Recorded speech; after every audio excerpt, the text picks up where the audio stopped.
ഞാനൊരു പോസ്റ്റ് കണ്ടു കേട്ടോ. അത് കണ്ടപ്പോൾ എനിക്ക് തോന്നി അതൊന്ന് ഷെയർ ചെയ്യണം, ഇടണം എന്ന് തോന്നി.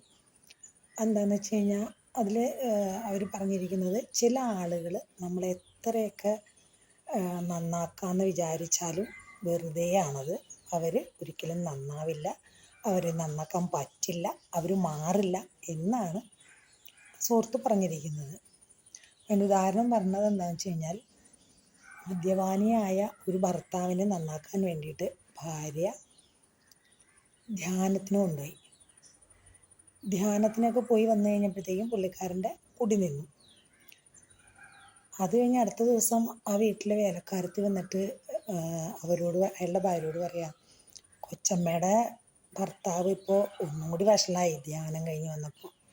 അതെന്താ അങ്ങനെ പറയണേ?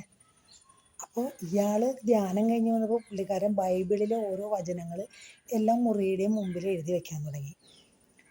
അപ്പോൾ ഇവർ പറയാണ്, കൊച്ചമ്മ ഞാൻ കാണിച്ചു തരാം എന്ന് പറഞ്ഞു. അപ്പോൾ ഇവരുടെ വേലക്കാരിയുടെ മുറിയുടെ മുമ്പിൽ ചെന്നപ്പോൾ എന്താ എഴുതി വെച്ചേക്കണേ? യുവതിയാണ് കേട്ടോ, ഇവർ യുവതിയാണേ. അപ്പം അത് മനസ്സിലാക്കണം.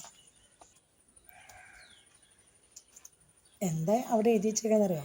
മകളെ, ഉണർന്നിരിക്കുക, നിന്റെ യജമാനൻ ഏത് യാമത്തിലും നിന്നെ സന്ദർശിക്കുന്നതാണ്.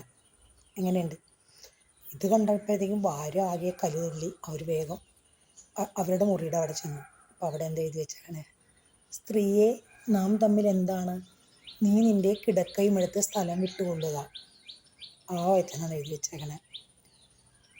പിന്നെ അവിടെ നടന്നത് എന്താണെന്നറിയാമല്ലോ. അപ്പോൾ അതാണ് അവർ പറയാൻ കാരണം.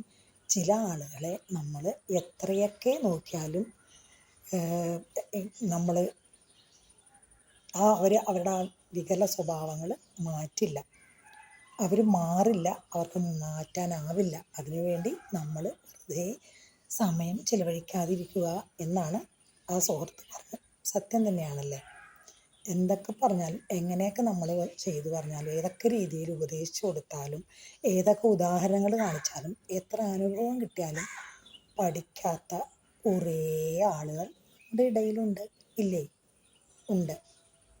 പക്ഷേ നമ്മൾ ഇത് പലപ്പോഴും പല സത്യങ്ങളും, അതായത് അപ്രിയ സത്യമാണ്, മറ്റുള്ളവർക്ക് പ്രിയമല്ലാത്ത സത്യങ്ങൾ പറയാതിരിക്കുക എന്നൊരു 30 വർഷം മുമ്പ് എൻ്റെ ഒരു സുഹൃത്ത് കൂടെ വർക്ക് ചെയ്ത ഒരു ടീച്ചർ പറഞ്ഞിട്ടുണ്ട്. അന്നൊന്നും അതിൻ്റെ അർത്ഥം എനിക്കറിയില്ലായിരുന്നു. പക്ഷെ പിന്നീട് പല അനുഭവങ്ങളും, എൻ്റെ സ്വഭാവം വെച്ച് ഞാൻ എന്ത് കണ്ടാലും തുറന്നു പറയും. അത് അപ്രിയ സത്യമാണെങ്കിലും ആരോടായാലും പറയും. പക്ഷെ അതുകൊണ്ട് നമ്മൾ ഒരുപാട് വിരോധം മറ്റുള്ളവരുടെ വാങ്ങേണ്ടി വന്നിട്ടുണ്ട്. സത്യം തന്നെയാണ് കേട്ടോ. അപ്രിയ സത്യം പറയാതിരിക്കുക, നല്ലത്.